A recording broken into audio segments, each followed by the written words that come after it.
You're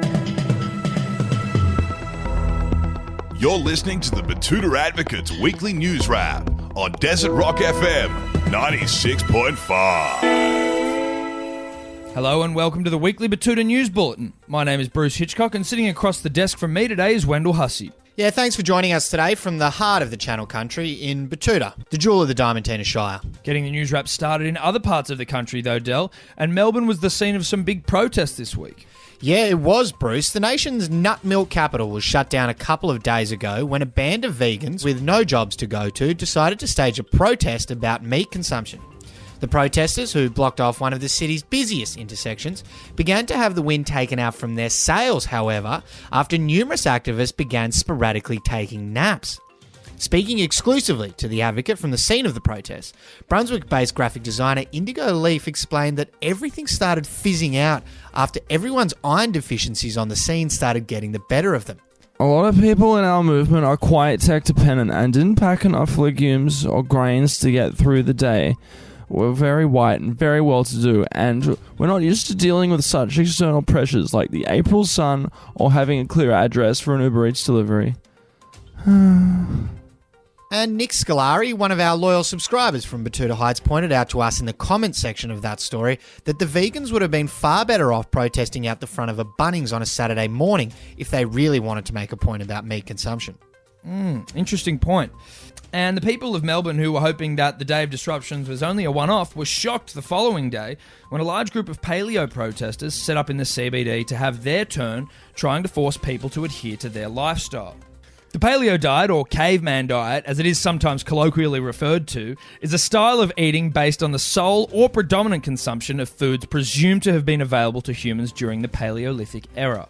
While adherents to the paleo diet usually reserve their sense of entitlement for dinner parties at Italian restaurants that in no way cater to their dietary demands, it appears the previous day's vegan protests had instilled a sense of militarization within the movement.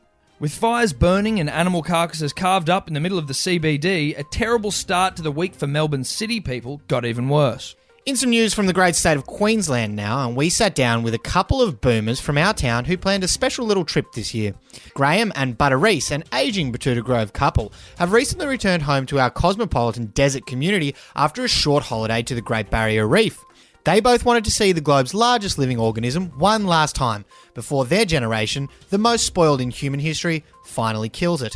The couple said that while they were feeling somewhat guilty on behalf of their generation for the disgusting and embarrassing impact their petulant sense of self-worth has had on the environment, they were just glad to see it one last time before it's ruined forever. And in science news, a recent report by the Institute of Australian Nightclub Door Girls has found that 98% of people who put their hands up to be a contestant on Married at First Sight also used to rock a pink Moto Razor back in the day.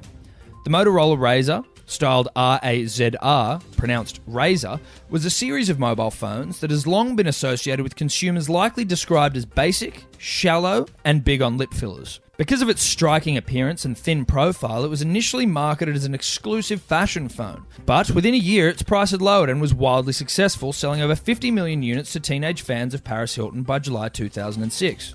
The study also found that the majority of Nokia N-Gage owners now work for the NBN. And on the sporting front this week, in what comes as a shock to the people of Queensland, it has been confirmed that Victorian football exists in the state again. This confirmation comes after the Brisbane Lions managed to knock over Port Adelaide on the weekend to go 3-0 to start the season, making Victorian football relevant in the Sunshine State for the first time since early 2000s when the boys were winning them for fun. However, while not many are getting too ahead of themselves and entertaining the thought of another three-peat, Victorian football fans in rugby league country are enjoying the brief resurgence of the game. With a game against Essendon, AFL's equivalent of the Canterbury Bankstown Bulldogs tonight, fans of the Lions are hoping the ride continues for another few days at least. Well, let's enjoy it while it lasts, eh? Anyway, that's it for the News Bulletin this week. Don't forget to subscribe to the podcast in order to get your fix of real, unfiltered and unwavering regional news. Until next week, I'm Bruce Hitchcock. And I'm Wendell Hussey.